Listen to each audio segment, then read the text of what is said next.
Sự thất bại của Nokia có phải là điều tất yếu không? Nếu lúc đó chọn Android thì có phải sẽ tốt hơn không? Bạn ấn tượng nhất với mẫu điện thoại nào của Nokia? Câu chuyện về điện thoại Nokia phải bắt đầu từ những năm 1990. Khi đó, Nokia một lòng muốn chuyển mình để làm đồ điện tử tiêu dùng, nhưng lại gặp thất bại ở khắp nơi. Trong vòng một năm, hãng lỗ 100 triệu đô la Mỹ. Các cổ đông thậm chí từng muốn bán Nokia cho Ericsson, nhưng Ericsson không hứng thú. Và chính vì vậy, câu chuyện sau đó mới có cơ hội được viết tiếp. Đúng vào thời điểm đó, kỷ nguyên 2G bắt đầu, định hình số phận của ba doanh nghiệp lớn, Nokia, Motorola và Qualcomm, cả ba đã đi trên những con đường hoàn toàn khác nhau. Trong thời đại 1G, Motorola là vua không thể tranh cãi, hãng dẫn đầu cả lĩnh vực viễn thông lẫn điện thoại, thậm chí còn làm tốt trong mảng chip. Motorola đã tạo ra chiếc điện thoại đầu tiên trên thế giới và thiết lập mạng 1G đầu tiên năm 1990. Doanh thu của hãng đạt tới 10 tỷ đô la Mỹ, xứng đáng là người tiên phong của ngành. Nếu theo đà này, Motorola chắc chắn sẽ tiếp tục huy hoàng, nhưng sự xuất hiện của 2G không chỉ khiến hy vọng đó tan biến mà còn đẩy Motorola vào nguy cơ sống còn. Sự khác biệt lớn nhất giữa 1G và 2G là công nghệ truyền thông truyền từ tín hiệu analog sang tín hiệu số. Điều này giúp mạng không chỉ có khả năng gọi điện mà còn có thể truyền dữ liệu. Toàn bộ lợi thế của Motorola tập trung vào tín hiệu analog của 1G, nhưng trong tín hiệu số, họ lại không có ưu thế. Điều này khiến họ phải đứng ngang hàng với những đối thủ mới nổi như Nokia, tạo cơ hội để Nokia vượt lên. Mạng 2G hỗ trợ 3 công nghệ chính, GSM, TDMA và CDMA. Khi đó, châu Âu đặt cược vào công nghệ GSM, Mỹ chọn TDMA, còn CDMA được Qualcomm phát triển. Tuy nhiên, Qualcomm khi đó vẫn còn yếu và không có tiếng nói, nên ít ai muốn sử dụng công nghệ của họ. Trong khi đó, châu Âu đi rất nhanh trong việc triển khai mạng 2G. Năm 1991, Phần Lan, quê hương của Nokia, đã thương mại hóa công nghệ GSM với sự hỗ trợ từ chính phủ Phần Lan. Năm sau, Nokia ra mắt chiếc điện thoại GSM đầu tiên trên thế giới, Nokia 1011. Chiếc điện thoại này có thể lưu trữ 99 số điện thoại, thời gian đàm thoại lên đến 90 phút và trọng lượng dưới 500 gram. Một thiết bị rất ấn tượng vào thời điểm đó, khiến người dùng đổ xô đi mua. Sau khởi đầu thành công, Nokia nhanh chóng hợp tác với Texas Instruments làm đối tác chiến lược. Kể từ đó, hai bên đã cùng đồng hành suốt hơn một thập kỷ. Ở đâu có Nokia, ở đó có Texas Instruments. Với sự hỗ trợ của Texas Instruments, trong những năm sau đó, Nokia liên tục ra mắt các sản phẩm mang tính biểu tượng, như chiếc Nokia 2100 với nhạc chuông đặc trưng, Nokia 9000 có khả năng gửi email và Nokia 6110 với trò chơi xí nước huyền thoại. Lúc này, Nokia không chỉ thoát khỏi nguy cơ thua lỗ và bị bán, mà còn xây dựng được một đế chế điện thoại di động của riêng mình. Về phần Motorola thì lại không mấy khả quan. Dù cũng ra mắt các dòng điện thoại 2G, nhưng với tư cách là bá chủ thời kỳ 1G, Motorola muốn dựa vào sức mạnh của chính mình để kéo dài kỷ nguyên 1G. Tuy nhiên, việc cố gắng chống lại xu hướng tất yếu như vậy, hiển nhiên không thể mang lại kết quả tốt. Trong vòng 2 năm ngắn ngủi, thị phần của Motorola tại Mỹ giảm từ 60% xuống còn 34%, lợi nhuận từ 1,8 tỷ đô la Mỹ chuyển thành thua lỗ gần 1 tỷ đô la Mỹ, một sự tụt dốc không phanh. Nhìn lại sự phát triển của ngành công nghệ, luôn có một lời nguyền rằng, khi cách mạng xuất hiện, những ông lớn của thời kỳ cũ luôn cố gắng duy trì vị thế của mình bằng cách đi ngược lại xu thế chung. Khi đó, Motorola là thế lực cũ, còn Nokia là thế lực mới. Nokia đã nắm được lợi thế. Để giữ vững vị trí đầu ngành, Motorola đã đưa ra một kế hoạch đầy tham vọng mang tên dự án Iridium, nhằm sử dụng 77 vệ tinh để phủ sóng mạng trên toàn cầu. Dự án này tiêu tốn 7,6 tỷ đô la Mỹ, ra đời sớm hơn Starlink của Elon Musk hơn 20 năm. Nhưng thực tế luôn khác xa kỳ vọng, điện thoại vệ tinh Iridium có giá 3.000 đô la Mỹ mỗi chiếc, không phải ai cũng có thể mua được, cước phí từ 3 đến 8 đô la Mỹ mỗi phút cũng là rào cản rất lớn. Vì vậy, không có gì bất ngờ khi dự án Iridium phá sản, Motorola buộc phải sa thải 15.000 nhân viên và hoàn toàn mất khả năng cạnh tranh với Nokia. Năm 1998, Nokia với thị phần 23% đã vượt qua Motorola, trở thành công ty dẫn đầu ngành, một tương lai rộng mở đang chờ phía trước. Cũng trong năm đó, ngành công nghiệp điện thoại bước vào một bước ngoặt mới khi một công ty mới được thành lập. Các cổ đông bao gồm Ericsson, Nokia và Motorola. Sau đó, các gã khổng lồ khác như Panasonic và Siemens cũng gia nhập. Sự hợp tác của nhiều ông lớn này đến từ một tầm nhìn vĩ đại, đưa hệ điều hành thông minh vào tất cả các điện thoại và máy tính bảng trên thế giới. Công ty đó mang tên Symbian. Sự ra đời của Symbian là một sự kiện mang tính biểu tượng đối với ngành công nghiệp điện thoại. Nó đánh dấu việc điện thoại vượt qua chức năng đơn giản là gọi điện và nhắn tin để trở nên thông minh hơn. Dù chiếc điện thoại Symbian đầu tiên được Ericsson phát triển, nhưng Nokia chính là hãng ủng hộ và quảng bá nhiệt tình nhất cho Symbian. Năm 2002, Nokia ra mắt chiếc điện thoại Symbian đầu tiên của mình, Nokia 7650. Sản phẩm này được trang bị bộ vi xử lý âu mắc của Texas Instruments, hệ điều hành Symbian, camera 300.000 pixel và màn hình màu. Những tính năng này đã giúp Nokia chiếm lĩnh vị trí dẫn đầu trong thị trường smartphone, đồng thời thu hút một lượng lớn người tiêu dùng. Kể từ đó, bộ ba quyền lực Nokia, Symbian và Texas Instruments đã làm mưa làm gió trên thị trường điện thoại di động. Trong những năm tiếp theo, Nokia liên tục trình làng những mẫu điện thoại mang tính cách mạng như Nokia 9110 với khả năng mở rộng bộ nhớ, Nokia 3650 chạy Symbian S60, Nokia 6108 hỗ trợ viết tay, Nokia 7200 chiếc điện thoại nắp gập đầu tiên, Nokia 7610 chiếc điện thoại đầu tiên có camera độ phân giải trên 1 megapixel và đặc biệt Nokia 1100, huyền thoại một thời với doanh số 250 triệu chiếc. Nokia 1100 sở hữu thiết kế đơn giản, pin trâu, giá cả phải chăng, lưu được 50 tin nhắn và 50 số điện thoại, kèm theo trò chơi Snake huyền thoại. Chiếc điện thoại này có mặt ở gần như mọi ngõ ngách trên thế giới, trở thành một phần ký ức khó quên của nhiều người. Trong thời kỳ này, Nokia đã đạt được sản lượng đáng kinh ngạc, khiến cả thế giới ngỡ ngàng. Các dòng sản phẩm của họ không chỉ là công cụ giao tiếp mà còn là biểu tượng của một thời đại. Nhiều người lần đầu tiên tiếp xúc với điện thoại Nokia cũng là từ những năm tháng này. Bạn ấn tượng nhất với mẫu điện thoại Nokia nào? Nokia tiếp tục bùng nổ và đạt đỉnh cao vào năm 2005.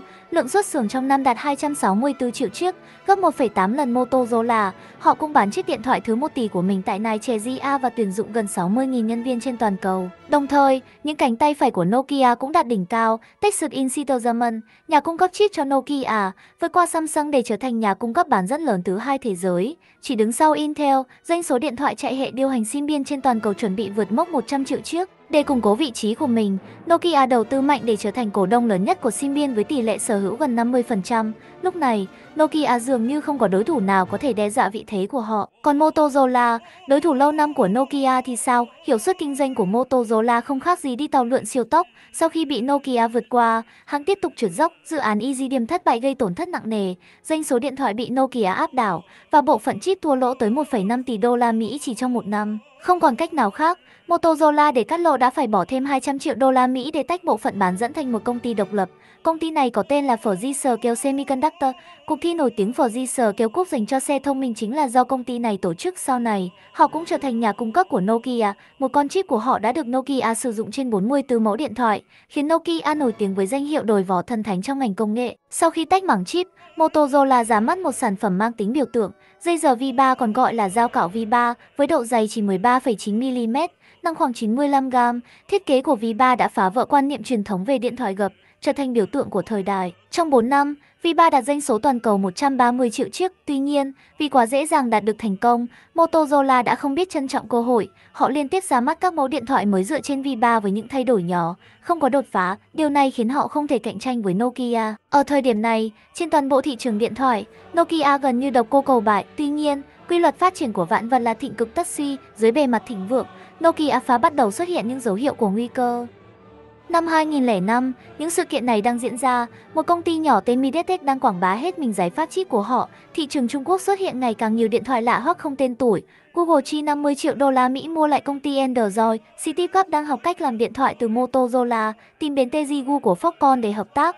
Đồng thời nội bộ đang phát triển một hệ điều hành hoàn toàn mới. Cùng lúc, 3G ra đời, quan cắm khắp toàn cầu ra sức quảng bá công nghệ và chip của họ. Những sự kiện riêng lẻ này có vẻ nhỏ bé, nhưng khi kết nối lại, chúng đều hướng đến một kết quả.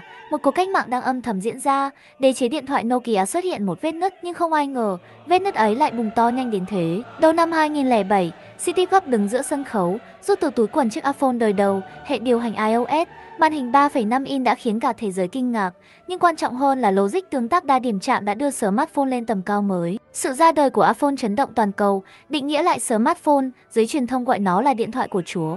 Cửa hàng Apple kín người xếp hàng, có vẻ Apple đang thay đổi thế giới. Còn Nokia, họ vẫn giữ vẻ quý tộc giá châu Âu đầy kiêu hãnh, tỏ ra chẳng lo lắng. CEO Nokia, Ali-Pekka Kalasivo tuyên bố, Apple không thể đe dọa Nokia vì chúng tôi đã làm điện thoại hàng chục năm, sản phẩm phủ mọi phân khúc, trong khi Apple chỉ có một mẫu mã. Lời tuyên bố đầy tự tin này, nửa sau hoàn toàn đúng. Apple mỗi năm ra một sản phẩm, Nokia dùng chiến thuật biển máy, Apple là kẻ mới. Nokia 10 năm liền dẫn đầu, Apple bán 1,7 triệu máy một quý, Nokia bán hơn 100 triệu. Mọi chỉ số đều nghiêng về Nokia, nhưng liệu Apple có thực sự vô hại? Năm sau khi iPhone ra mắt, doanh số Nokia giảm 29% so với dự kiến, thì phần Apple tăng gấp 3 lên 13%, vốn hóa vượt mặt Nokia, khủng hoảng của Nokia đã đến. Lời tuyên bố đầy tự tin ngày nào giờ thành lời ngạo mạn, cảm giác sợ bị vượt mặt mà Motorola từng trải 10 năm trước. Giờ Nokia đã nếm trải, lúc này Nokia là thế lực cũ, Apple là kẻ mới, thế công thủ đảo ngược, và đối thủ của Nokia không chỉ cả Apple, Google cũng hành động. Cùng năm iPhone đời đầu ra mắt, Google trình là nguyên mẫu Android đầu tiên, nhưng nội bộ không hài lòng nên quyết định đập đi làm lại. Thực chất, Google không mặn mà với việc sản xuất điện thoại. Mục đích thực sự của họ là xây dựng đế chế hệ điều hành Android để đối đầu iOS. Để hiện thực hóa mục tiêu, cuối năm 2007, Google tập hợp hơn 10 hãng điện thoại, Samsung, LG, Sony, HTC, Motorola, các nhà sản xuất chip, Qualcomm, Broadcom, Texas Instruments cùng hàng chục nhà mạng thành lập liên minh Android. Chưa đầy một năm sau, HTC ra mắt điện thoại Android đầu tiên, Samsung, Sony, LG nhanh chóng theo chân, còn đại ca Nokia không ở trong liên minh này. Lý do Nokia vắng mặt, một là không muốn hạ mình, hai là họ bận. Bận gì? Bận kiện tụng và đổi nhà cung ứng để giảm chi phí. Nokia dùng chip từ Infineon và ST Microelectronics Electronics, rẻ hơn Texas Instruments. Đồng thời, họ dùng chip 4G Scale để cho ra L40 từ mẫu điện thoại mới. Nokia chi ly từng đồng, nhưng tiết kiệm chỗ này lại lỗ chỗ khác. Thời đại 3G ập đến, ở thời 2G, Qualcomm chỉ là kẻ nhỏ, nhưng giờ đã vùng lên nhờ bằng sáng chế tích lũy hàng chục năm. Những bằng sáng chế này trở thành cần câu cơm cho Qualcomm. Họ kiện Nokia. Texas Instruments đòi tiền bản quyền, Nokia không chịu thua, hợp tác với Ericsson, Broadcom và hàng loạt công ty khác phản kiện. Vụ kiện kéo dài nhiều năm, về số lượng, Nokia đông hơn, nhưng về pháp lý, Qualcomm có lý. Cuối cùng, Nokia buộc phải ký thỏa thuận cấp phép bằng sáng chế 15 năm với Qualcomm để giữ hòa khí. Qualcomm giảm giá, đổi lại được cung cấp chip cho Nokia. Trong câu chuyện này, có một công ty luôn làm nền, Texas Instruments. Khi Nokia đưa vào 3 nhà cung ứng chip, thị phần của TI sụt giảm nghiêm trọng, thêm việc thời 3G yêu cầu công nghệ baseband mà TI không có. Họ phải trả phí cho Qualcomm, trông chất khủng hoảng tài chính. TI quyết định rút khỏi thị trường chip điện thoại, tập trung vào công nghiệp và ô tô. Đây là một câu chuyện khác. Rắc rối lớn nhất của Nokia không phải chip, mà là chống đỡ làn sóng công kích từ Apple và Google. iOS không mở, Android thì Nokia không tham gia. Vậy họ làm gì? Tự lực cánh sinh. Lúc này, tâm trạng Nokia với Android rất phức tạp. Cựu CEO Nokia viết trong hồi ký. Khi ấy, Nokia biết mình cần một hệ điều hành tốt hơn Symbian để chống lại iOS và Android, nhưng ban lãnh đạo sợ thừa nhận Symbian lỗi thời sẽ khiến nhà đầu tư và khách hàng nghĩ Nokia thất bại, tổn hại hình ảnh. Áp lực từ cấp cao đè nặng lên cấp trung, mọi người cứ thể bám lấy con tàu rạn nứt Symbian. Năm 2008, Nokia mua lại Symbian, biến hệ điều hành này từ nền tảng mở thành độc quyền. LG, Sony Ericsson bỏ đi, chuyển sang Android mã nguồn mở, để mặc Nokia và vứ Symbian, nhưng Symbian không đủ sức chống đỡ tham vọng của Nokia. Lâu nay, Symbian không có kho ứng dụng thống nhất, chỉ dựa vào diễn đàn PC để phát tán ứng dụng. Trong khi đó, iOS và Android đã xây dựng hệ sinh thái ứng dụng hoàn chỉnh, trải nghiệm tốt, nhà phát triển có lợi nhuận. Symbian không có kho ứng dụng, càng không thể kiếm tiền. Nokia nhận ra vấn đề, nhưng đã muộn. iOS và Android đã thành xu thế, cơ hội của Nokia không còn nhiều. Nokia sau đó cũng nhận ra vấn đề này, nhưng đã quá muộn. iOS và Android đã trở thành xu thế chủ đạo, cơ hội dành cho Nokia không còn nhiều. Tháng 10 năm 2008, Nokia mới chậm chạp ra mắt chiếc điện thoại cảm ứng đầu tiên, Nokia 5800, hệ điều hành Symbian mới, giá rẻ hơn iPhone $100, nhưng giao diện cũ kỹ, hệ thống nền tảng vẫn mang lối tư duy vận hành của thời kỳ bàn phím vật lý. Màn hình nhỏ, thân máy dày, màn hình cảm ứng điện trở kém nhạy, chỉ hỗ trợ cảm ứng đơn điểm, sử dụng rất bất tiện, vừa hao mòn móng tay, vừa làm tổn hại màn hình. Chiếc điện thoại này nhiều nhất chỉ có thể coi là một sản phẩm chưa hoàn thiện, phản ứng của người tiêu dùng có thể đoán trước được. Quan trọng hơn, dù Symbian đã được cập nhật, nhưng các phiên bản vẫn không tương thích với nhau, khi ứng dụng không thể chạy đồng bộ. Nokia muốn giành lấy sự công nhận từ thị trường, nhưng lại vô tình phơi bày toàn bộ nhược điểm của mình. Sau đó, Nokia tiếp tục ra mắt hàng chục mẫu điện thoại như N97, N86, trong đó N97 nhận được đánh giá khá tốt. Còn năm 23 không trở thành chiếc điện thoại phổ thông nhờ mức giá hợp lý, nhưng đó chỉ là hoàng hôn cuối cùng của đế chế. Nokia ngày càng tiến gần hơn đến bờ vực suy tàn. Tại sự kiện MWC năm 2010, Nokia tuyên bố sẽ ra mắt Symbian 3, hỗ trợ hoàn toàn màn hình cảm ứng điện dung. Dường như Symbian đã sắp bắt kịp đối thủ, nhưng đến tháng 10, Nokia lại phạm một sai lầm nghiêm trọng. Khi ra mắt N8 với Symbian 3, thay vì tập trung quảng bá hệ điều hành mới, họ lại chỉ nhấn mạnh vào camera 12 megapixel, không rõ là do thiếu tự tin với Symbian 3 hay vì lý do nào khác. Nhưng ở thời điểm đó, Nokia vẫn muốn phô trương phần cứng của mình. Tuy nhiên, thị trường đã không còn cho họ cơ hội. 3 tháng sau, Android vượt qua Symbian, trở thành hệ điều hành di động lớn nhất thế giới. Một thời khắc lịch sử đã đến, Android trỗi dậy mạnh mẽ, trong khi các đồng minh của Symbian lần lượt rời bỏ, đế chế Symbian lụi tàn. Đến mức không lâu sau đó, cái tên Symbian cũng bị thay đổi, rồi dần dần biến mất trong im lặng, để lại bao tiếc nuối. Khi sự suy tàn của Symbian đã quá rõ ràng, Nokia cũng cố gắng tìm một hướng đi khác. Năm 2010, Intel đưa tay ra giúp đỡ Nokia, đề xuất hợp tác phát triển một hệ điều hành mới. Ý đồ của Intel rất rõ ràng, Android và iOS đã thống trị, Intel không thể bỏ lỡ cơ hội này. Trùng hợp thay, Nokia cũng đang cần một đối tác, cả hai bên nhanh chóng đạt được thỏa thuận. Năm 2011, Nokia N9 chạy hệ điều hành MiGo bất ngờ ra mắt, gây ấn tượng mạnh mẽ. Màn hình 3,9 inch, thiết kế nguyên khối liền mạch, cùng phương thức tương tác hoàn toàn mới đã giúp N9 nhận được nhiều đánh giá tích cực. N9 trở thành sản phẩm mở đầu cho MiGo, nhưng cũng là sản phẩm khép lại nó, vì Microsoft đã xuất hiện. Trải qua nhiều thăng trầm, Nokia lúc này đã không còn nhìn rõ phương hướng của mình, và khi Nokia đang trong giai đoạn yếu đuối nhất, Microsoft đã đưa đến một nhân vật tài năng, Steven Elop. Elop từng là người đứng đầu dự án Office, là chủ tịch bộ phận kinh doanh của Microsoft, có kinh nghiệm quản lý phong phú, hơn nữa còn là người Mỹ, am hiểu Google và Apple, hai đối thủ chính của Nokia.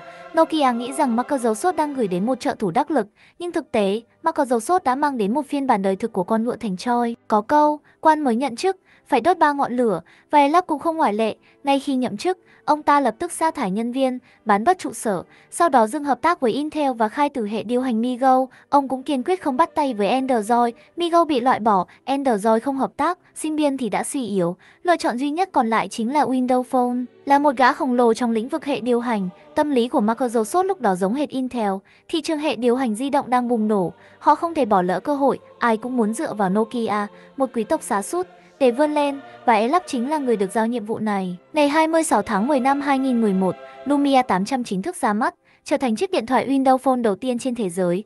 Nó có màn hình cong 2.5D, thiết kế nguyên khối lấy cảm hứng từ N9, thể hiện trình độ thiết kế công nghiệp cao nhất của Nokia. Sau đó, Nokia tiếp tục ra mắt Lumia 900, Lumia 920 và nhiều mẫu khác, nhưng cuối cùng đều không tạo được tiếng vang. Lý do rất đơn giản, Windows Phone tuy tự xưng là hệ điều hành di động lớn thứ 3 thế giới, nhưng thị phần lại quá nhỏ, không ai muốn phát triển ứng dụng cho nó, các nhà mạng cũng không mặn mà hỗ trợ, thậm chí, Microsoft còn là một điều khó tin, Windows Phone 7 không thể nâng cấp lên Windows Phone 8, điều này không chỉ khiến người dùng cũ thất vọng, mà còn làm mất đi thiện cảm của những khách hàng tiềm năng. Nhìn lại, có thể thấy Microsoft thực sự không có duyên với hệ điều hành di động, từ Windows CE đến Windows Phone, họ chưa bao giờ làm tốt. Khi đó, trong số bạn bè tôi, chỉ có duy nhất một người dùng điện thoại Windows Phone.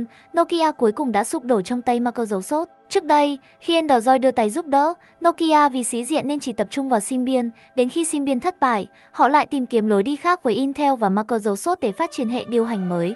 Nokia, vị quý tộc châu Âu lâu đời, đối với Android, kẻ hậu sinh đầy tiềm năng, vừa em ngoại, vừa kiêu ngạo và định kiến, và cứ thế, họ từng bước đi vào ngõ cụt. Nhìn lại đối thủ lâu năm Motorola thì sao? Họ sớm đã lựa chọn đứng về phía Android, thậm chí còn nhờ vào chiếc D-Phi mà nâng tầm thiết kế điện thoại chống nước, chống va đập lên một đẳng cấp mới, trở thành huyền thoại trong lòng nhiều người. Một bên đi lên, một bên tụt dốc, không khỏi khiến người ta cảm thán, phong thủy luân chuyển mà. Ngày 3 tháng 9 năm 2013, Nokia bán rẻ mảng kinh doanh di động cho Microsoft với giá 7,2 tỷ đô la Mỹ. Steven Elop sau đó quay về Microsoft, thăng chức lên phó chủ tịch.